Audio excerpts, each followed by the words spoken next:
السلام علیکم، کیسے ہیں آپ سب؟ ٹھیک ہے؟ آج ایک اور بہت سیریس ٹاپک کے اوپر میں بات کرنے جا رہا ہوں. کچھ انفارمیشن ہے جو میں آپ تک دینے جا رہا ہوں. پلیز یہ ویڈیو پوری دیکھیے گا. ایک ویڈیو کے آخر میں میں سوال اٹھاؤں گا, اس کا جواب میں آپ سے بھی چاہوں گا, اور جو اتھارٹیز ہیں میں ان سے بھی اس کا جواب چاہوں گا. آپ کو پتہ ہے کہ ایک ہفتہ قبل صدف زہرا نقوی کا انتقال ہوا, اور ان کی جو ڈیڈ باڈی ہے ان کے روم سے ملی. اور صدف کے جو گھر والے ہیں ان کا دعویٰ یہ ہے کہ جو صدف کا جو ہسبینڈ ہے سلمان الوی, انہوں نے صدف کا قتل کیا ہے. اور یہ ایک بحث جاری ہے, اور اس بحث کے بیچ میں زیادہ گرمی تب آئی جب ایک چینل کے پروڈیوسر اور ایک ان کے اینکر ایئر وائی نیوز کے جو سینئر پروڈیوسر ہیں عدیل راجہ, اور انہی کے ایک بہت سینئر اینکر ہیں ارشد شریف, ان کی طرف سے جب لگاتار ٹویٹس آئی اور پھر جو کچھ فیمس جو یوٹیوبرز ہیں جن میں صدیق جان ہیں, عدیل ورائچ ہیں, اجمل جامی کا آپ کو نام پتہ ہے کہ وہ دنیا نیوز پہ کام کرتے ہیں, ان کے جب نام سرکولیٹ ہونا شروع ہوئے تو پھر اس کے بیچ میں ہمیں یہ پتہ چلا کہ یہ کوئی چھوٹی گیم نہیں ہے, یہ بہت بڑی گیم ہے. اور جب ان کی طرف سے جن کے نام ان سینئر پروڈیوسر اور ان کی طرف سے لگائے گئے تو ان کی جو ان کے مخالفین ہیں جس میں صدیق جان اور یہ سب یوٹیوبرز, ان کی طرف سے پھر یہ آواز اٹھائی گئی جی کہ یہ خود جو عدیل جو راجہ ہیں یہ خود لڑکیاں سپلائی کرتے ہیں ڈفرینٹ پروڈیوسرز کو, اور چینل کے جو ایچ آر مینیجرز ہوتے ہیں ان کو بھی یہ لڑکیاں پرووائڈ کرتے ہیں. اسی طرح سے موجودہ حکومتی جو جماعت ہے اس کے ایک منسٹر ہیں, ان کو بھی یہ صاحب جو ہیں یہ لڑکیاں پرووائڈ کرتے ہیں, جن کی وجہ سے ہی جو حکومت کی جو بہت اندر کی سٹوریز ہوتی ہیں, جو ان کا اپنا ایک واٹس ایپ گروپ بنا ہوا ہے حکومت کا, وہاں سے بھی اسکرین شاٹ باہر لیک ہو جاتے ہیں. یہ ایک دوسرے کے اوپر الزامات لگ رہے ہیں.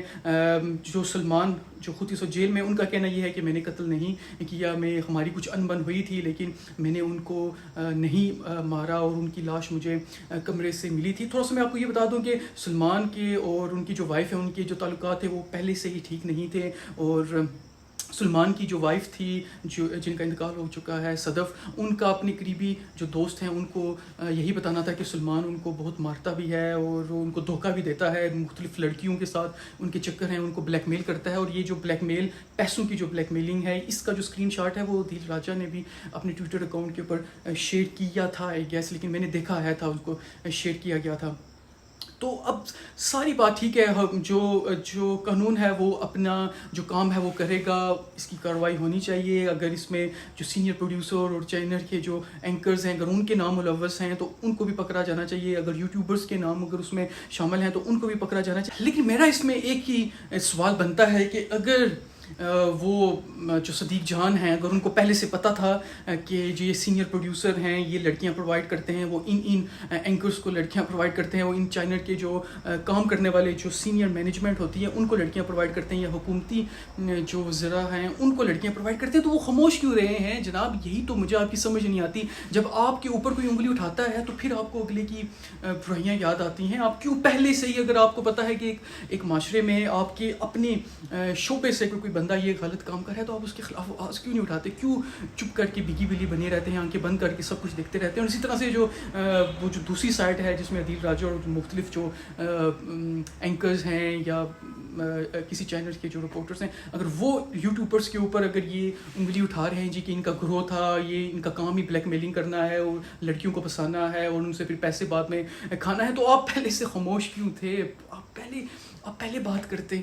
کیوں یہ وقت, کیوں ایک دوسرے کو نیچا دکھانے کے لیے کوئی ایک ٹائم ڈھونڈ رہے ہوتے ہیں کہ کوئی ٹائم ایسا ہے پھر ہم ان کے خلاف بات کریں؟ اگر آپ کو پتہ ہے تو آپ کو پہلے سے ہی بات کرنی چاہیے. آپ کیوں پہلے سے بات نہیں کرتے؟ آپ کیوں دوسروں کے اوپر پردے رکھتے ہیں؟ جب آپ کی اپنے اوپر کوئی انگلی اٹھاتے ہیں تو پھر آپ کو ان کی برائیاں یاد آ جاتی ہیں. اگر آپ اتنے ہی سچے ہیں, اگر آپ اتنے ہی صادق اور امین ہیں, اگر آپ اتنے ہی آپ کو اپنے ملک کے لیے پیار ہے, تو جس طرح کے جو لوگ ہوتے ہیں ان کے لیے آپ آواز اٹھائیں, ان کو بے نقاب کریں.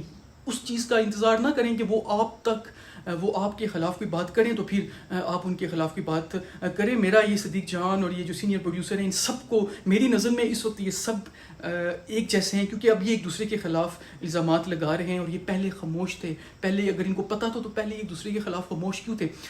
ابھی تک اس طلاق میں سب ہی گندے ہیں جب تک ان میں سے کوئی عدالت میں جاتا نہیں ہے اور ان کے خلاف کوئی مقدمہ جو ہے ان کے حق میں یا ان کے خلاف کوئی مقدمہ آتا نہیں ہے. ٹل دین یہ سب